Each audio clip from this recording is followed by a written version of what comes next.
Hi, I'm Michael, I'm Mackenzie. I'm Max. I'm Ashley. and our communication plan focuses on CUCA College and the lack of effective communication between students and their professors, and how we can help resolve those issues. Okay. Uh, Effective communication is one of the means to establish understanding and solve problems within communities, organizations, and in interpersonal relationships. Its importance cannot be overemphasized. However, contrary to popular perception, achieving effective communication amongst people is not the easiest. Good communication is frequent, focused, tailored, and has some mechanism, sorry, to make it a dialogue rather than a monologue. Being able to think about the point of view of others is key.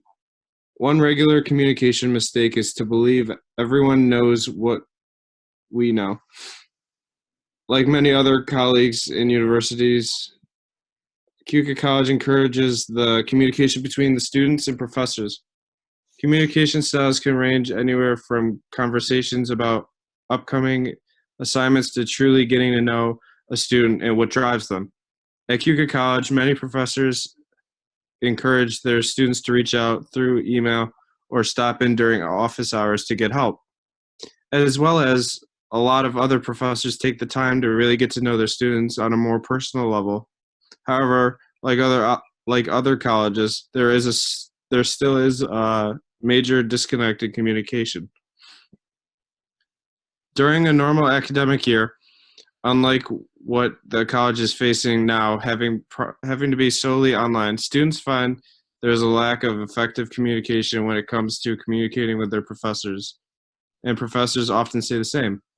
Whether a student or a professor at CUCA College, at one time or another, they have seen an example of ineffective communication. The communication model shows that there are two senders and receivers to all messages. From there, each message needs to be coded and decoded. There are multiple problems at CUCA College that have led to ineffective communication between professors and students. First being that there are multiple channels in which both professors and students can choose to communicate through. Typically, there's less communication between professors and students when it is face-to-face. However, when it comes to virtual communication, there is much more likely for some form of miscommunication to occur due to the inability to easily decode messages.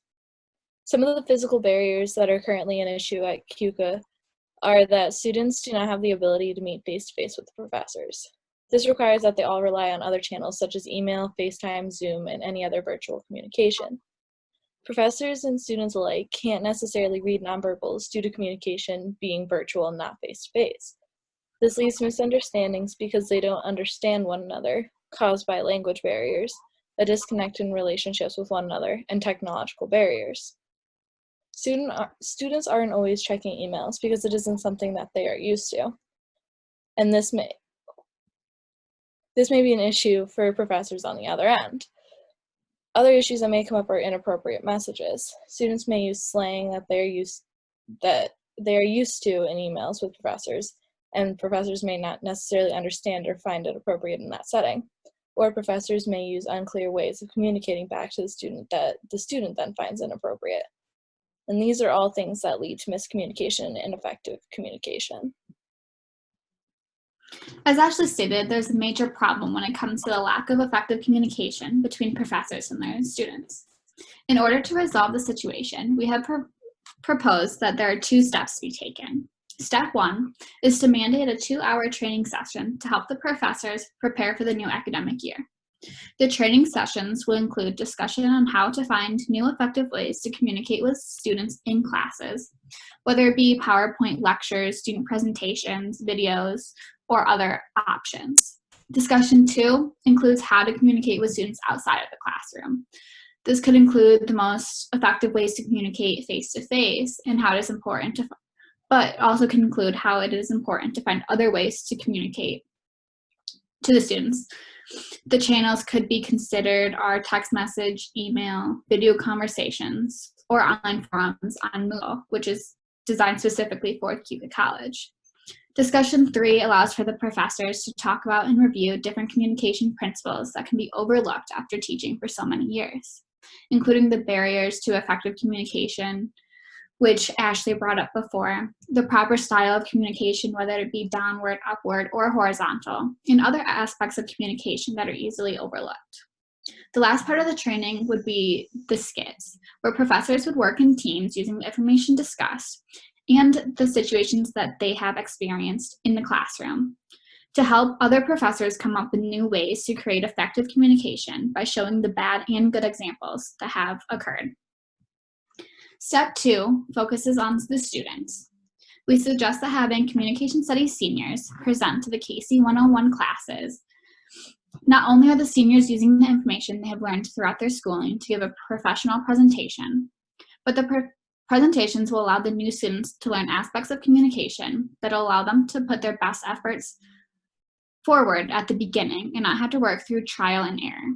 The presentations from students will show that the practices they are learning are actually successful and will also allow the students to have hands-on experience. The seniors would create interactive presentations to teach the new students the proper ways to craft an email, the importance of building relationship with professors, and when and how to communicate with professors, as well as the proper way to communicate in an upward style. These solutions we have suggested help pull the professors and students on the same page by allowing for professors to be aware of new technologies to help them connect with their students and engage effectively, as well as prepare the new students early on in their college career so they're less likely to have to fail through trial and error and be able to succeed earlier on.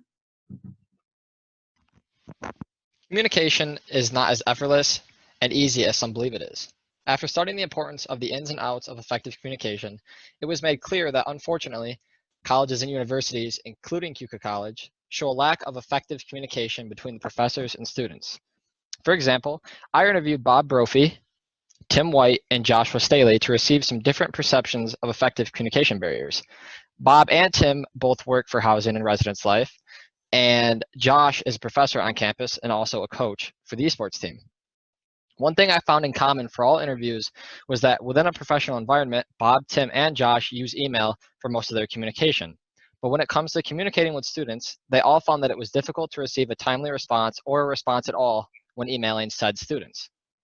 It is important that both students and faculty adapt and learn better ways to communicate by using our proposed solutions, by training staff and professors, and getting communication studies students involved in this process is key to solving the issues we are currently facing, prohibiting us to all communicate effectively. In order for QCA College to pursue its goal and mission statement, believe in what we can do together, we must first solve the overdue communication issues that our students and faculty face. But this is a two-way street, meaning both students and professors need to work together to maintain effective communication and to promote successful interactions.